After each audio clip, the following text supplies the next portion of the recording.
De sexta-feira, inclusive hoje já entrevistei Orlando Pessutti, nós vamos ter aí no sábado a entrevista com Álvaro Dias, vários políticos, ex-governadores, senadores, deputados estão circulando aí por causa da Expo Ingá. Mas o nosso assunto de hoje é o seguinte: a disputa presidencial, nós temos aí o destaque do atual presidente Jair Bolsonaro, o ex-presidente Lula, principais candidatos até agora, pelo menos, na disputa presidencial.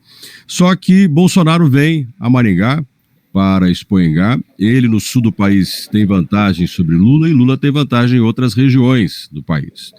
Regionalmente, os dois candidatos têm disputas muito variadas. E aí é que entra o papel de governadores, deputados e senadores no apoio ao candidato Jair Bolsonaro ou o candidato Lula.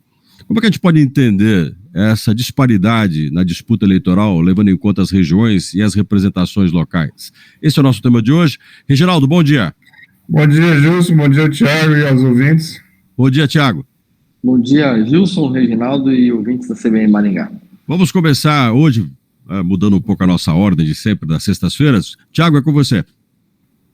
Olha, Gilson e Reginaldo e ouvintes da CBN Maringá, imagine que essa vinda do Bolsonaro, que é a segunda nesse período de liderança do Ricardo Barros frente ao governo, ela mostra bastante o potencial e a força que o líder tem em relação ao prestígio, né, na presidência da República.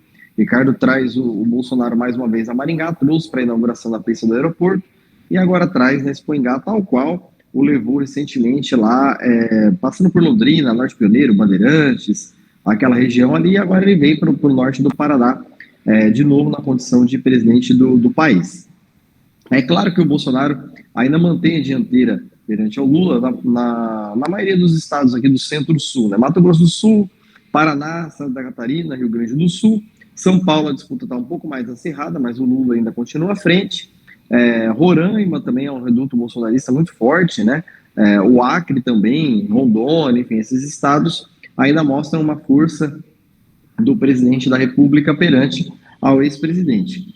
O impacto eleitoral em relação à vinda do Bolsonaro para o Sul e para Maringá diz respeito exatamente em consolidar esse eleitorado e tentar cativar, às vezes, aquele eleitorado que está meio na dúvida, que pensou numa terceira via, que às vezes se arrependeu no voto do Bolsonaro e tenta buscar um novo norte, um novo rumo para o país. Na falta de outro, o Bolsonaro se apresenta como tal.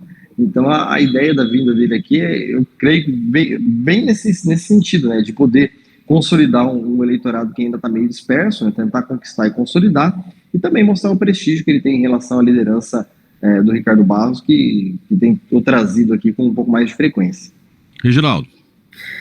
Olha, Gilson, eu citei algumas vezes no programa que a eleição de 2018 foi definida pela literatura como uma eleição disruptiva, que prevaleceu o caráter de uma candidatura antissistema e uma candidatura que não tinha alguns dos ingredientes que costumam ser vistos como exitosos numa campanha, não tinha aliados partidários, não tinha tempo de televisão.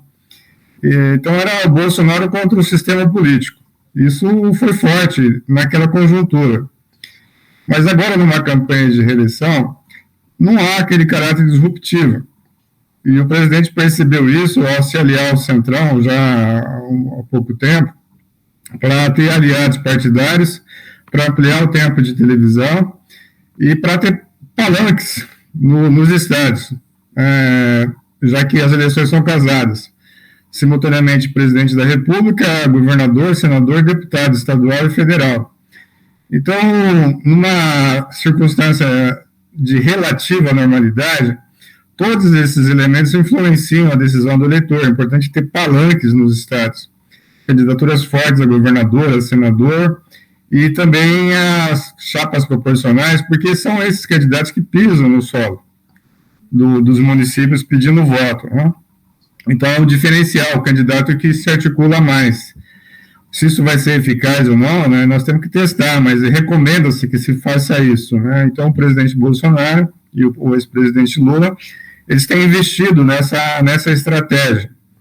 Agora, porque uma região tem uma inclinação e outra, né, isso é que os candidatos têm que desvendar, quais são os ingredientes que fazem, por exemplo, os estados do Paraná, Santa Catarina, Mato Grosso do Sul, normalmente se atribui isso ao agronegócio, ao peso do agronegócio, que cria uma identificação com um determinado campo político e não com o outro. Para a estratégia, ela ensina o seguinte: onde você está bem, você tem que investir mais. Porque se você já tem eleitores e você prestigia esses eleitores, eles vão multiplicar o seu voto. Onde o terreno está árido, você tem que investir, mas ali é mais difícil você multiplicar. É por isso que os candidatos, eles prestigiam as regiões onde eles já estão bem, para dar argumentos, para valorizar o cabo eleitoral que está ali disposto a pedir voto de graça e suar a camisa em favor daquele candidato, né? Então, como as pesquisas indicam um peso eleitoral aqui no Paraná, é natural que o presidente venha para cá, né? Não é que ele vai descuidar dos demais territórios, que o ex-presidente Lula não vai fazer campanha no Paraná, está fazendo, e está procurando a melhor candidatura que ele poderia ter alinhada com a dele, que é do ex-governador Roberto Requião. Então, esse é o jogo que vai ser jogado, não é uma eleição disruptiva, é uma eleição por dentro do sistema, e uma eleição inédita na história do Brasil entre um presidente candidato à reeleição e um ex-presidente. E um ex-presidente dotado de grande popularidade, né? Então, nós estamos num momento singular da história política brasileira. Qualquer que seja o resultado, vai ser um resultado para produzir literatura. Porque essa situação nunca aconteceu, Jus. De um presidente candidato à reeleição disputar com um ex-presidente da República. Bom, eu tenho uma última pergunta para os dois. Eu vou sair um pouco do foco dos candidatos a presidente e focar um pouquinho no caso dos governadores, mas também e principalmente dos parlamentares, aqueles que estão disputando uma cadeira, seja no Senado e principalmente na Câmara dos Deputados. Vou ter que fazer escolhas. Vou pegar aí o Requião. Requião, esse senador, fez a escolha de abraçar a candidatura de Lula. A gente sabe que o atual governador, Ratinho Júnior, está meio que vai não vai, mas deve abraçar a candidatura de Bolsonaro. Os deputados também, tanto deputados que vão disputar cadeira no estadual como no federal, vão ter que fazer escolhas. Até onde a escolha queima, se a onda na disputa federal muda, até onde abraçar uma campanha de um candidato a presidente pode arrastar também para o fundo, caso naufrague a campanha, o candidato a deputado estadual. E até onde se confia na liderança local, no apoio ao candidato federal, Thiago? Olha, eu creio que na eleição presidencial a lógica é um pouco diferente em relação à liderança local arrastar o candidato da presidência da República, né? Eu confio um pouco mais no argumento do Reginaldo, de que o candidato regional, ele vai organizar e vai sedimentar a campanha naquela região a partir de um ícone maior, que é o candidato à presidência da República, né? Quer dizer, ele arrasta o candidato à presidência da República no aspecto tático de organização de campanha regional, mas ele precisa desse mote do presidente da República para poder tentar fazer isso.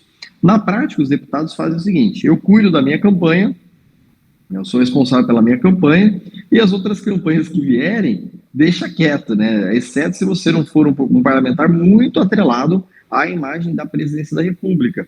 Tem vários e vários candidatos a deputado federal e a estadual esse ano, já pré-candidatos, né, e futuramente candidatos, que vão fazer a colinha somente com o número dele, ou com as suas dobradas regionais aqui, né? Ele não vai colocar o voto do presidente da República, porque, dependendo do partido, ele não vai querer atrelar a sua imagem a qualquer um dos presidentes. Ele vai ficar neutro e vai deixar que essa disputa fique a cargo do eleitor, né? Então, creio que esses pré-candidatos a deputado estadual e federal, eles fazem mais o papel local, mas eles vão precisar desse mote nacional, desde que eles estejam bem atrelados a essa campanha nacional, né? Ou seja, ideologicamente, partidariamente, que esteja no mesmo vínculo político eleitoral, enfim, que fale a língua de determinado grupo. Então vai depender muito caso a caso para a gente poder entender essa lógica, mas em geral é por aí. Reginaldo. Olha, eu sou político, não gosto de dar abraço de afogado, né? Então, se uma candidatura nacional começar a naufragar, os aliados nos estados, eles vão migrar vão estimular votos livres para o eleitor e vão desgarrar de um candidato desgastado. Isso já aconteceu várias vezes na história. E, ao mesmo tempo, quando há um fenômeno eleitoral, como foi em 2018 o presidente Bolsonaro, mesmo candidatos a governador que tenham candidatos a presidente, eles estimulam. Lembra do Bolsodória, né? O candidato Dória estimulou o voto casado com o Bolsonaro, porque era bom para ele. Hoje ele renega aquilo, mas aconteceu. E para não dizer que eu sou parcial, na primeira eleição da ex-presidente Dilma, havia uma campanha casada com um candidato apoiado pelo governador Aécio Neves de Minas Gerais. Era o Dilmazia. Dilma e Anastasia. Então, veja, né? É manga com leite, não mata, né? Mas dizem que não faz bem. E mais remotamente na história, é uma lenda que não faz bem, né? A manga com leite. Mas na imaginário popular funciona assim. Quando você votava para presidente e votava para vice-presidente em cédulas separadas, na campanha de 1960, o eleitor votou com o estímulo dos dois comitês, no Jânio, que era de uma chapa, e no Jango, que era de uma outra chapa. O eleitor fez a combinação. Quando os comitês perceberam que essa inclinação dos eleitores, você sabe o que eles fizeram? Apoiaram que o eleitor fizesse essa combinação, né? Porque era bom para as duas candidaturas. Por isso que o Jango foi vice-presidente do Jânio Quadros, vindo de chapas diferentes. Então, não é novidade, os candidatos são pragmáticos. Se perceberem que um candidato vai disparar e o candidato dele empacou, ele vai dissociar a imagem. E se for possível, ele vai associar com a candidatura que vai ganhar. Perfeito. Ótima análise dos dois. Obrigado, meninos. Até o próximo encontro. Até um bom fim de semana para você, para o Thiago e para os amigos da CBN. Thiago, um abraço. Valeu, Reginaldo Gilson, até a próxima. E você pode entrar em contato com o Reginaldo Dias, Facebook, o material dele fantástico, Thiago Valenciano pelo site, thiagovalenciano.com.br ou no Instagram, @ThiagoValenciano. Ô Gilson,